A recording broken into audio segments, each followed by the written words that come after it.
सभी बेरोजगार लोगों को नमस्कार। कोई पढ़ाई लिखाई पर बात होगी नहीं, क्योंकि पढ़ाई लिखाई करने से कोई फायदा है नहीं। पढ़ाई लिखाई करा के ही क्या करेंगे जब आपको रोजी रोटी हो ही नहीं सकता आपके पढ़ाई लिखाई से। समस्या इस बात की है हमारे देश में कि मोदी जी केवल अपने मन की बात करते हैं, कभी इस जनता के भी मन की बात सुन लिया कीजिए।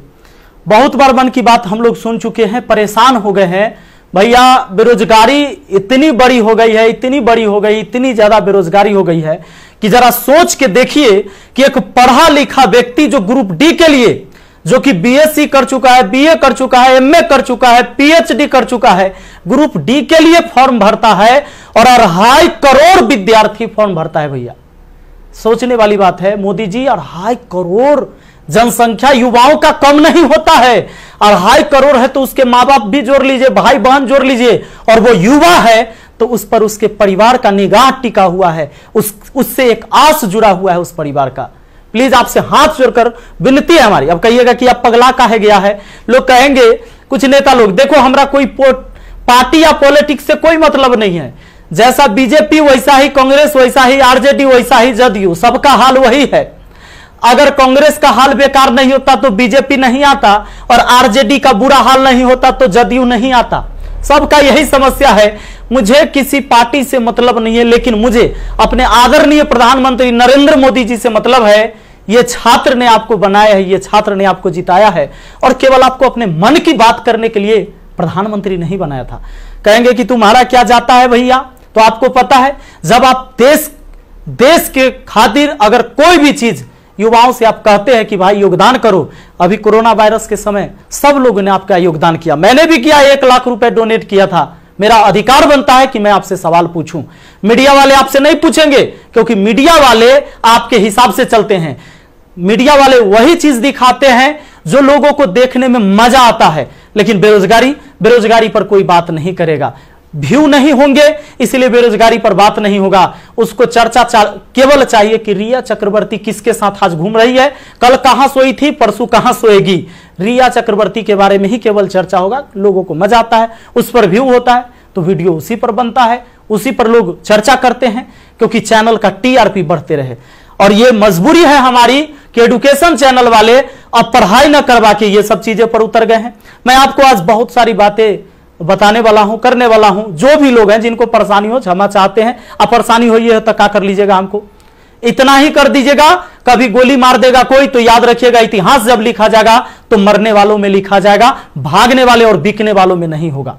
सीधी सी बात है। अब ये बेरोजगारी की आलम यह है भैया कि अब आपको बता देते हैं, पढ़े लिखे लोग 2.5 करोड़ स्टूडेंट जो रेलवे का फॉर्म भरता है, जिसमें 500 रुपए सरकार लेती है। इस तरह से टोटल 12.5 अरब होता है रुपया, यानी कि 12 अरब 50 करोड़। बात समझ में आ रहा है? हमें समझ में आ रहा है, क्योंकि मैथ का मैं टीचर हूं तो मुझे समझ में आता है। हमारा गांव में 5 रुपए ब्याज चलता है मोदी जी, 5 रुपए सैकड़ा महीना का ब्याज चलता है। 3 रुपए मान लेते हैं कि मोटा रकम है तो 3 रुपए। अब 3 रुपए से हमने निकाला 3% से महीना का, चूंकि महीना में ब्याज चलता है गांव में, तो इस तरह से 12 महीना में 12 36% हुआ, 2 साल में 72% हुआ, और ये 12.5 अरब का जो ब्याज हुआ वो 9 अरब हुआ। 2 साल आप लटका दिए रेलवे वाला फॉर्म भरवा के लड़का सबको 500 रुपया लेके।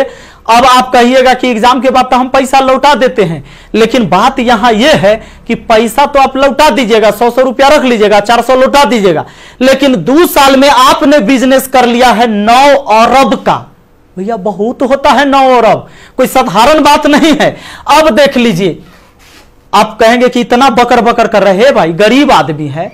जब मेरे अकाउंट में केवल 1,23,000 रुपया था ना, तो 1 लाख रुपए हम पीएम केयर फंड में दिए थे। काहे जानते हैं कि कोरोना से लड़ाई लड़िएगा ना, तो कोरोना से लड़ाई लड़िएगा तो देश हित में ही पैसा जाएगा। इस पैसा से जब वैक्सीन बन के आएगा, या हमारे साइंटिस्ट लोग जब इस पर रिसर्च करेंगे वैक्सीन पर, तो खर्च लगेगा।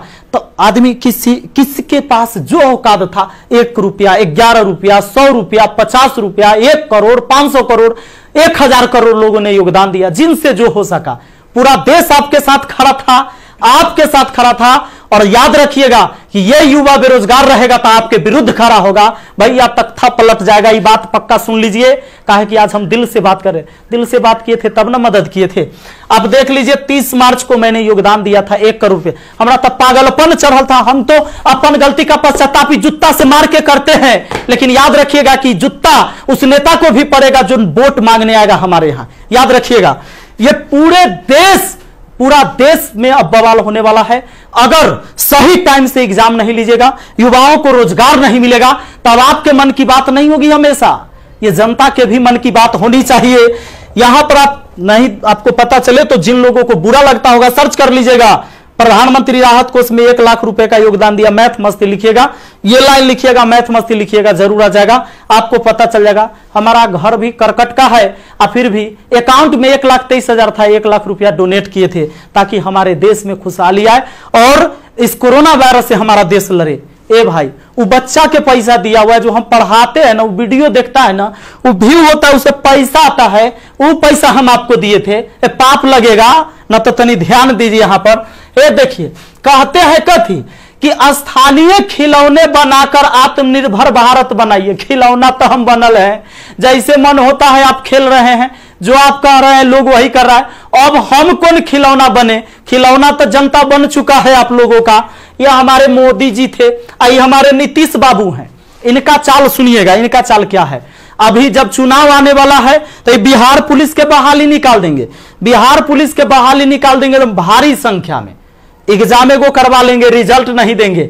अब एग्जाम दे के लड़का फसल है कि अगर नीतीश जी नहीं आते हैं तो फिर आगे रिजल्ट नहीं आएगा, कोई ना कोई बवाल। चूंकि बिहार में कोई एग्जाम जो है ये ना है कि साफ सुथरा से हो।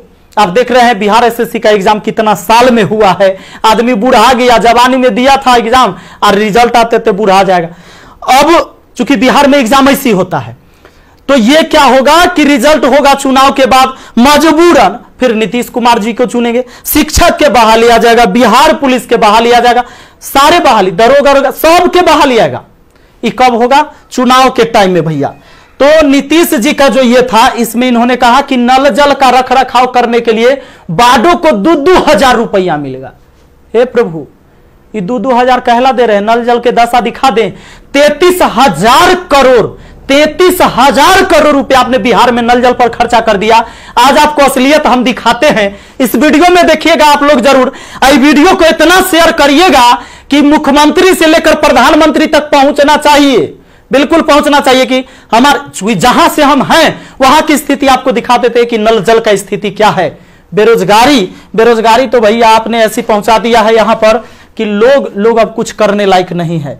आप अगर आत्मनिर्भर बनाना था, खिलौना बनाना ही था, ये कहेला पढ़वा रहे, शुरू से खिलौने बनवाते। कहेला 500 रुपया लेके फॉर्म भरवा लिए और 2 साल में 9 अरब आप ब्याज कमा लिए। प्रभु क्षमा कीजिए, प्रभु इस पर कोई उपाय कीजिए, वरना आपकी तख्ता पलट जाएगी। और सारे विद्यार्थी, जितने भी छात्र हैं, मैं आप सबसे अपील करता हूं, इस वीडियो को शेयर करिए, जितना ज्यादा शेयर हो। और सारे एजुकेशन चैनल वाले जितने भी है, चूंकि आपके मीडिया नहीं दिखाएगा, विद्यार्थी का दर्द कोई नहीं समझ पा रहा है, वो वही चीज दिखाएगा जो सरकार चाहती है। हमारे सारे भाई बंधु जितने भी वाईफाई स्टडी एग्जामपुर है, अभिनव शर्मा है, राकेश यादव सर है, जितने भी लोग हैं जो भी वीडियो बना रहे हैं बहुत अच्छा कर रहे हैं, सभी को हाथ जोड़कर तहे दिल से मैं धन्यवाद देना चाहूंगा। क्योंकि ये विद्यार्थी जो बेरोजगार है ना, उसी के वजह से हमारा रोजगार है, यही बात सच्चाई है। और इसीलिए हम इनके लिए लड़ेंगे, चाहे जो हो जाए। धरना प्रदर्शन होगा, पूरे देश में धरना प्रदर्शन होगा। और जहां ये 2.5 करोड़ विद्यार्थी सड़क पर उतर गया तो सुन लीजिए, ये बिहार से लेकर दिल्ली तक हिलेगा, ये बात निश्चित है। एक साथ हम हैं, सबके साथ है। सारे छात्र आंदोलन करने के लिए तैयार रहिए। एसएससी टाइम से एग्जाम नहीं लेती है। एक तो आप वैकेंसी ही कम निकालते हैं, अब वैकेंसी कम निकालते हैं तो जो निकालते हैं ओकर तक कम से कम एग्जाम ले लीजिए, सही से रिजल्ट ले लीजिए, सही से रिजल्ट दीजिए और एग्जाम सही से ले लीजिए, टाइम से ले लीजिए। एक शेड्यूल बना दीजिए, जैसे मैट्रिक का एग्जाम होता है, 12th का एग्जाम होता है कि इस महीने में होगा, इस महीने में रिजल्ट होगा। उसी तरह एसएससी का भी एग्जाम होना चाहिए, रेलवे का भी एग्जाम होना चाहिए। आपको जितने सीट पर लेना है, लेकिन इसका एक टाइम फिक्स होना चाहिए। कितने इस महीने में एग्जाम होगा, इस महीने में रिजल्ट आएगा, इस महीने तक ज्वाइनिंग होगा, ताकि अंधेरे में लोग ना जिए। हे प्रभु, ये पाप लगेगा अगर इस युवाओं के साथ गरीब के बच्चा ना जनरल कंपटीशन के तैयारी करता है, आर्मी के तैयारी करता है, गरीब के बच्चा जाता है। कम से कम एकरा साथ इतना अन्याय ना कीजिए। ये पाप का घड़ा भर चुका है। मैंने अपने सर पर जूता मारा है। अगर वोट मांगने मेरे एरिया में आइएगा, हम जूता मारेंगे आप लोग को, ये बात पक्का कह देते हैं। आई वीडियो शेयर होना चाहिए। आप सबको इस बात के लिए मैं कहना चाहूंगा कि आप शेयर करिए, इस वीडियो को पहुंचाइए, जहां तक हो सके इसको पहुंचना चाहिए। और हर व्यक्ति आपसे हाथ जोड़कर विनती है कि हल्ला बोल ये नारा लगाइए और सब लोग पहुंचाइए, सब लोग वीडियो बनाइए, जितने भी एजुकेशन से जुड़े हुए हैं। क्योंकि कोई मीडिया वाला आपको दिखाने वाला ये नहीं है। और बस यही बात कहना चाहेंगे और जल्दी आग के तरह इस वीडियो को फैलाइए। और ज्यादा कुछ नहीं बोलेंगे। बेरोजगारी इतना बढ़ गया है कि आप सब कुछ समझ ही रहे हैं।